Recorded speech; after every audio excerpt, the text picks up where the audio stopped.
We are one నిన్నటి సభ గురించే మాట్లాడుతున్నాం. కలిసి ఉంటేనే 1000 ఏనుగుల బలం, కూటమిగా వెళితేనే అభివృద్ధి ఫలం, 3 పార్టీలతోనే జన విజయం.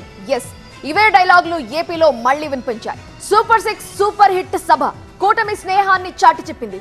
వీఆర్ వన్, ఏపీ కావాలి నంబర్ 1 అన్నారు అగ్రనేతలు.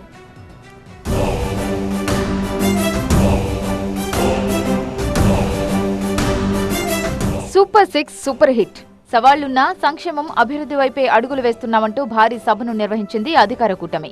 ఈ సభా వేదికపై నుంచి ప్రత్యర్థి పార్టీకి హెచ్చరికలు పంపించడంతో పాటు 3 పార్టీల మధ్య స్నేహబంధాన్ని ప్రజలకు చూపించారు. కూటమిగా ముందుకు వెళ్తేనే రాష్ట్ర భవిష్యత్ అని చెబుతూ తామంతా ఒకటేనని మరోసారి చాటి చెప్పారు. కూటమి సూపర్ హిట్ అన్నారు సీఎం చంద్రబాబు. 3 పార్టీలు కలిసి చేసిన పనులను ప్రజలకు వివరించారు.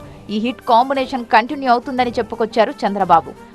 ఆంధ్రప్రదేశ్ ని అన్నింటా సూపర్ హిట్ చేద్దాం, దేశంలోనే నెంబర్ 1 చేద్దాం. కలిసి పోటీ చేశాం, కలిసి గెలిచాం, కలిసి పనిచేస్తున్నాం. ప్రజల దీవెనలతో ఈ హిట్ కాంబినేషన్ కొనసాగుతుంది. ప్రధాని మోదీ, సీఎం చంద్రబాబుపై ప్రశంసల వర్షం కురిపించిన జనసేన అధినేత డిప్యూటీ సీఎం పవన్, అందరం కలిసి ముందుకు వెళ్తేనే 2047 నాటికి రాష్ట్రాన్ని దేశంలోనే నెంబర్ 1 గా చేస్తామన్నారు. గౌరవ ముఖ్యమంత్రి నారా చంద్రబాబు నాయుడు గారు ఆధ్వర్యంలో, ఆయన నాయకత్వంలో ముందుకు తీసుకెళ్తున్నాం. కూటమి ప్రభుత్వం ప్రతి అడుగులోనూ త్రికరణ శుద్ధితో పనిచేస్తుంది. గౌరవ ప్రధానమంత్రి శ్రీ నరేంద్ర మోదీ గారి వికసిత్ భారత్ విజన్ దిశగా గౌరవ ముఖ్యమంత్రి శ్రీ నారా చంద్రబాబు నాయుడు గారి నాయకత్వంలోని కూటమి ప్రభుత్వం ముందుకు సాగుతూ 2047 నాటికి ఆంధ్రప్రదేశ్ ని దేశంలో నెంబర్ 1 రాష్ట్రంగా తీర్చిదిద్దుతామని మీ అందరికీ తెలియజేసుకుంటూ జై భారత్, జై హింద్. ప్రజల నమ్మకాన్ని కూటమి ప్రభుత్వం నిలబెట్టుకుందన్నారు ఏపీ బీజేపీ చీఫ్ మాధవ్. 3 పార్టీలను నమ్మి ఓట్లేసిన జనాలకు ధన్యవాదాలు చెప్పారు. ఇలా కూటమిగా ఉంటేనే రాష్ట్రాభివృద్ధి సాధ్యమన్నారు.